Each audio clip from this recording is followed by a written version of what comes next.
So I'm no longer in London right now. I'm actually back in Portland right now, which is a town about 130 kilometers away from Sydney. So of course I only really needed one guest video, but when I saw this video submission, I really couldn't say no. Now this video was made by the ever so phenomenal Phrenotopia, and going through it, it definitely seems a bit familiar. So Phrenotopia, please take it away. So the Republic of South Africa has 11 official languages. That is a lot of languages.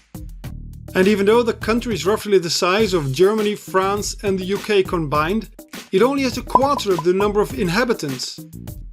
And unlike South Africa, each of those highly developed countries have only a singular official language, with at best token recognition of minority languages.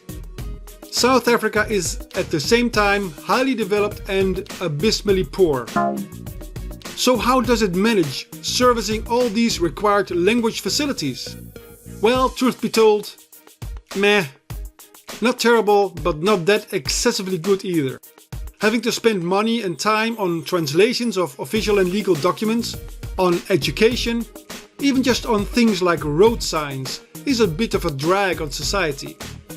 But how did South Africa end up in this situation, and how could they have made life easier for themselves at an earlier stage, according to South Africans themselves?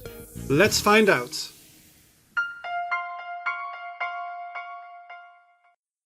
So how did the Republic of South Africa end up in this situation? Well, you probably heard of this thing called Apartheid, which basically meant that the white minority wanted the country for themselves. But at the same time, they wanted to continue to depend on blacks as a cheap labor force. So they basically wanted to have their cake and eat it too. Of course, that worked out really well. But how did they even try to make this work? Well, using a nifty 3-step plan. Phase 1: deny all blacks their South African citizenship. Phase 2: divide and rule. First fragment the black majority into tiny bits. Then create semi-independent homelands for each ethnicity. Here blacks could live at close range for commuting to work inside South Africa, and at the same time officially reside outside of South Africa. Phase 3: profit. South African whites consist of two main groups based on native language: English and Afrikaans, the latter derived from Dutch. And in former minority-ruled South Africa, these were therefore the official languages. However, the black majority spoke a whole range of different languages natively. To be able to service both white minorities, it was decided in 1974 to split language education for blacks into two, forcing one half to learn Afrikaans. And that didn't go down very well. Long story short, in 1994 apartheid was abolished and South Africa became fully democratic. To honor the different language communities having been oppressed for so long, official status was granted to almost all of them. So here we are now. But why does South Africa have so many languages to begin with? Well, Africa is generally pretty diverse already when it comes to peoples, cultures and languages. South Africa, on the other hand, is actually pretty much comparable to Europe in that respect. But where European peoples have been grouped together into several unifying nation states, black South Africans have remained fragmented up to this day.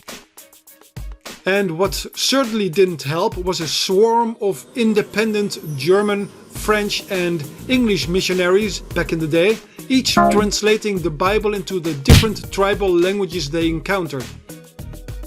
This fragmentation was then enshrined later by the apartheid homelands.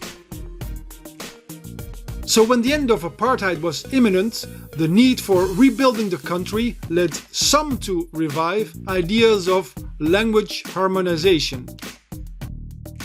Language harmonization is fusing several languages together into a single language. This can be done by choosing the most neutral dialect, or by creating a novel standard language altogether. For this to work, the languages to be harmonized must be number 1, closely related, and number 2, highly mutually intelligible. This works in many places around the world, like in Europe, where it arose almost naturally with the emergence of nation-states. In South Africa, some people wanted to achieve something similar. Black South African scholar Jacob Ndlapo already suggested as early as 1944 to harmonize South African Bantu languages following the 2 main language families. Nguni, making up Zulu, Xhosa, Swati and Ndebele, and SOTHO-TSWANA, consisting of Tswana, Pedi and Sotho, among other dialects. This was followed up by other scholars suggesting a regional language model, as used in Belgium, Switzerland and Canada. South Africa would then end up with just 4 official languages, each with their own region. Large metropolitan areas would service all 4 languages. There would be a language region for Nguni, a language region for Unified Sotho, and a language region for Afrikaans. English would be established as the overarching national language. Ideas like this are regularly brought up, but just as quickly shut down again. Given the history of the country, people are a little sensitive when it comes to being told what languages they have to learn. And there's of course the issue of self-identification and linguistic nationalism. But ethnic pride aside, are there any technical hurdles for harmonizing those languages? Let's take a look at the SOTHO-TSWANA languages. One important first step is making sure the spelling rules are the same. The second step is selecting the most common or universally understood words and expressions to be included in the harmonized language. Finally, any harmonized language should be put to the test to see if it works at all. And that's exactly what they did. In a 2009 study by Leketi Makalela, native speakers of Sepedi, Setswana and Sesotho were tested for their understanding of texts written in the respective language varieties. They were also asked to read a text in Unified Sotho. The results? The students had little to no problems reading and understanding the different texts. In other words, these varieties should probably be regarded as part of the same language. And a harmonized variety seems to work fine for well-educated young people in any case. The results may vary for Nguni languages like Xhosa and Zulu, but it could still work. After all, it does for languages that include much greater variety, like German or French.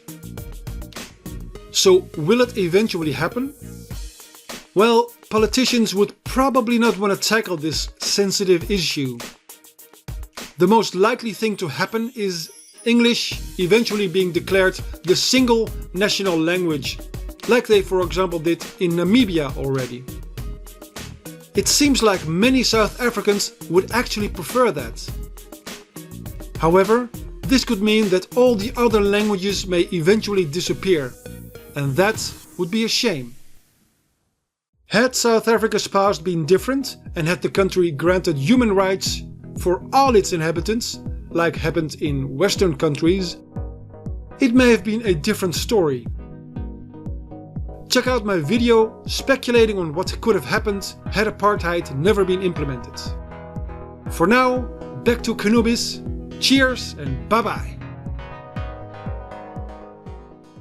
Thank you so much, Phrenotopia. If you want to see more of his stuff, you can of course do so through the end screen buttons, or through a link I've put in the description. That is it for this round of the guest videos, and thank you to everyone who submitted their ideas. And I will of course be back with you, as always, next Sunday.